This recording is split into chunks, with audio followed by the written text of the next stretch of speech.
Vamos mudar de assunto, vamos falar sobre o avanço do MST aqui no Brasil. Durante os 3 primeiros meses do governo Lula, o INCRA já registrou 16 invasões de terra no país, sendo 7 do MST e 9 da Frente Nacional de Lutas.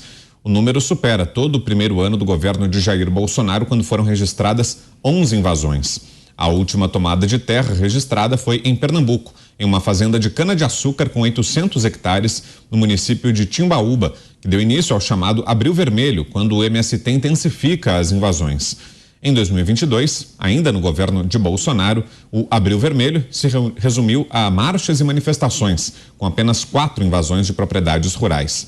Nesse ano, no início de março, o MST já tinha invadido 3 fazendas da Suzano, no sul da Bahia, nos municípios de Caravelas, Teixeira de Freitas e Mucuri.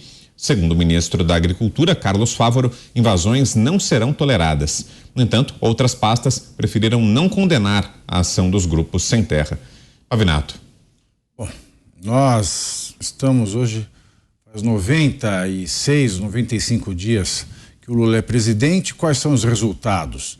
Nós temos aqui o aumento da inflação, o aumento do desemprego, o aumento da criminalidade, o aumento dos gastos, o aumento da impunidade, o aumento das mentiras, o aumento das juras.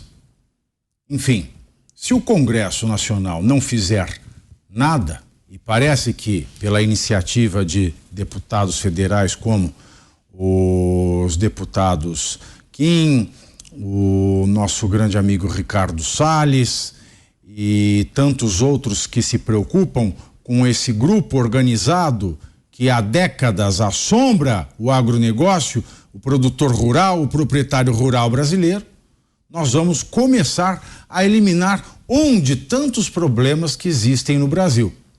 Agora, resta saber até quando nós vamos ver triunfar um sistema jurídico no Brasil que não pune igualmente pessoas que cometem crimes iguais ou equivalentes. Até quando nós vamos suportar o gosto amargo de uma ditadura que se insiste em rotular como democracia? E como é que estão as coisas no Congresso, Dantas? Aproveitando que o Pavinato tocou nessa questão, como é que está a mobilização em torno da CPI do MST? Enfraqueceu com essa semana de feriado e viagens, né, de autoridades para a China. Próxima semana também ficará bem fraca nesta pauta. E eu ouvi agora no finalzinho da tarde que o Arthur Lira andou dando um pulinho lá no Palácio do Planalto para conversar com o Lula. Eu me preocupo se essa conversa ela abordou a entrega de cargos na administração pública para indicados de Arthur Lira, porque naturalmente isso significa que pautas importantes como a CPI do MST possam acabar não saindo da gaveta.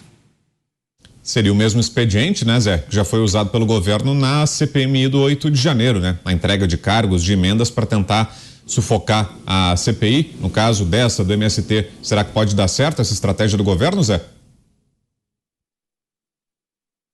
Pois é, olha, eu ouvi a estratégia, o seguinte, o presidente do Senado, tinha prometido fazer a leitura entre o dia 11 e o dia 14, né? E, inclusive, ele gravou sobre isso. E a ideia, a estratégia dos deputados e senadores era apresentar todas as CPIs mistas, né? Para serem lidas no mesmo expediente. Esse era o esforço, mas não há ainda o número de assinaturas. Então, deu uma travada. E o apoio, ontem foi aberto o processo aí, o trabalho do Brasil Competitivo, e se falou muito sobre isso, sobre a história da garantia da propriedade no Brasil. É isso que está em jogo, a garantia da propriedade. Hoje é no campo, lá em Pernambuco, e aí depois começa a aproximar, e aí se chega, portanto, à propriedade privada, que é uma garantia constitucional. Então, a repercussão no Congresso Nacional ainda é forte no sentido de criar. Eu fiquei muito animado com o apoio da poderosa, né, bancada ruralista, que agora tem o nome de Frente Parlamentar em Apoio à Agricultura e Pecuária. Agora, Mota, será que isso na prática, muda o cenário vivido pelo produtor rural? A existência de uma CPI no Congresso Nacional investigando o MST pode acabar com as invasões? Pode fazer com que esses grupos pensem duas vezes antes de invadir propriedades, Mota? Sem dúvida, é um fator importante, Brown. É muito importante as pessoas prestarem atenção entre a conexão, né? Prestarem atenção para a conexão entre essa notícia e outras notícias ruins que nós estamos dando e discutindo hoje.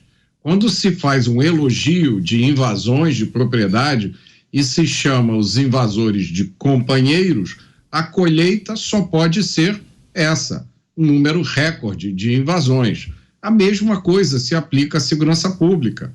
Quando autoridades justificam as ações dos criminosos, pregam leniência com o crime e até atacam a polícia, o resultado só pode ser um: o aumento da criminalidade.